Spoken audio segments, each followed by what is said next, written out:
Hey guys, what is going on? My name is NoJ456, and today we're going to be going through our second to last episode of the top 5 map review countdown in Black Ops 2. This is the second to last one. Next up will be Origins, but this one we are going to be covering Buried.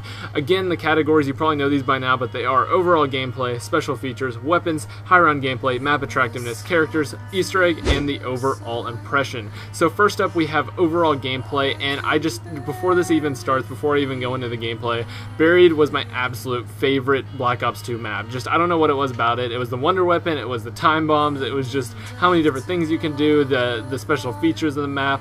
I'm not sure what it was about it, but just all these things combined made it my absolute favorite map in Black Ops 2. But the overall gameplay, it was actually really easy. I wish it would have been a little bit more difficult, but just because you can get to the bank right off the bat without spending a single point. You can get into the bank and have enough money for the rest of the game, and basically you were just set from round one. You could be set from round one, have all the wonder weapons, have everything ready to go, and that's the only thing I didn't like about it. But if you didn't do this, if you didn't go to the bank, it was an overall great experience. The perma perks were in this map, and it made it a little bit easier if you weren't going to go to the bank. But again, it was just an overall great gameplay, great map movement, great verticality, just jumping around from roof to roof. And let's go ahead and get into the next one, which is special features. Of course, we have our friend Leroy. There were so many different things he could do. I just absolutely loved Leroy in this map, except for when he would glitch out. Basically, he would pick up crawlers, save crawlers for you. That was probably my favorite, just absolute favorite feature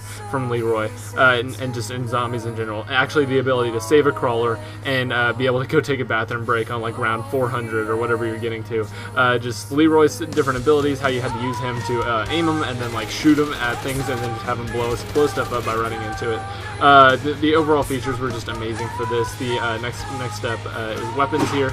The weapons, I'm going to be talking about the wonder weapons first. Basically, there was a brand new thing called the time bomb, and it was used in the Easter egg. It wasn't the coolest use of it. It would have been better if you had to like go back in time or do something cool with it. But really, it was just the time bomb. You just kind of crouched next to the bench and then did that, or you had to get 2 wisp into the what's called the noose on Maxis's side. But other than that, the time bomb was really neat. It was a really good way to go back and give yourself a little fresh start if you didn't happen to go down. And the paralyzer was just absolutely amazing. It was great for zombie training. It was great for like freezing zombies, getting out of tight situations. And my favorite part about it is the fact that you could fly with it. You could just shoot it at the ground, fly up, fly over barriers, stuff like that, fly up on top of buildings. It was just so much fun to use.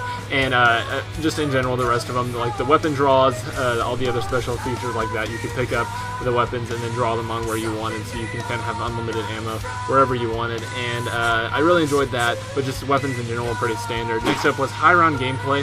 High round gameplay in this, if you didn't use an exploit, like just kind of sitting in a corner and using the paralyzer over and over, it was actually really fun and challenging. There was no like great spot. There was a lot of different methods with using the subsonic resonator to just blow away zombies over and over. A lot of people did that on solo, and there's a couple other training spots. Not the best training spots, so it actually made it really fun. But again, if you weren't using an exploit, this was definitely some challenging high round gameplay and made for some fun times. So next up is map attractiveness. I thought this was such a good looking map.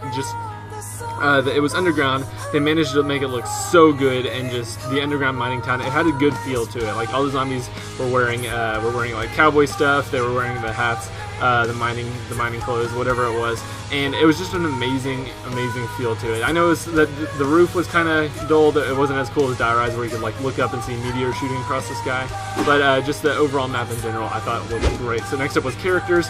Characters, I actually felt like I knew Marlton, all these guys, Misty. I felt like I knew them at this point. So at this point in the game, I actually enjoyed the 4 new characters. I actually enjoyed getting to know them, talking to them, not talking to them obviously, but hearing them talk with each other. I actually enjoyed their jokes and stuff in this map, and I actually enjoyed the characters. And maybe that's just my bias that I really enjoy this map in general, but I really enjoyed the characters. And next up was just what finished it all for me, what was great, the Easter egg. Buried had an amazing Easter egg. I would give this a 10 out of 10 on the Easter egg.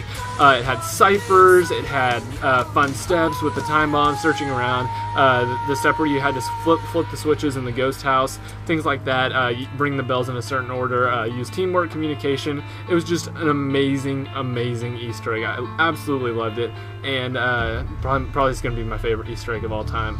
Not too sure on a favorite Easter egg of all time, but it's pretty. I'm gonna go ahead and say it. It's my favorite Easter egg of all time. The end result for it wasn't too great, but when you had the complete red box or the complete blue box for completing all the three previous maps, and then getting the giant Easter egg ending where either Maxis takes over or Richtofen gets full complete power, that was just an amazing like experience. It left it a little bit open-ended, a little bit more open-ended than I would have liked, especially on the Maxis side, but just in general, it was an amazing experience, and I've said amazing 50 times because of how much I love it. And next up was the overall impressions. I'm going to give this map a solid, this isn't just like, oh, I guess I can give it to you. This is a solid 10 out of 10. Just everything about it, everything from the Easter egg to the gameplay to the wonder weapons. I don't think this map could have been more perfect. Honestly, the only thing that I would change is a mode where you can't use the bank to make it a little bit harder, and then just kind of change the ceiling, make the ceiling more fun to look at. That's literally my only complaint, and if I'm complaining about the ceiling, you know it's an amazing map. So that's about it for this video. Next up will be on Friday. That is the Friday before Ghost comes out, and we're going to be going so hard into Ghost. We're going to be going into Extinction mode. Hopefully it's going to be amazing. I said this last video as well, but Ghost is hopefully going to be like the Call of Duty. It's gonna be a great experience for the next year until we get the new one. So anyway, guys, I hope you enjoyed this video. The next one will be up on next Friday, and that's about it. I hope you enjoyed. My name is NoJ456, and I'll see you in the next video.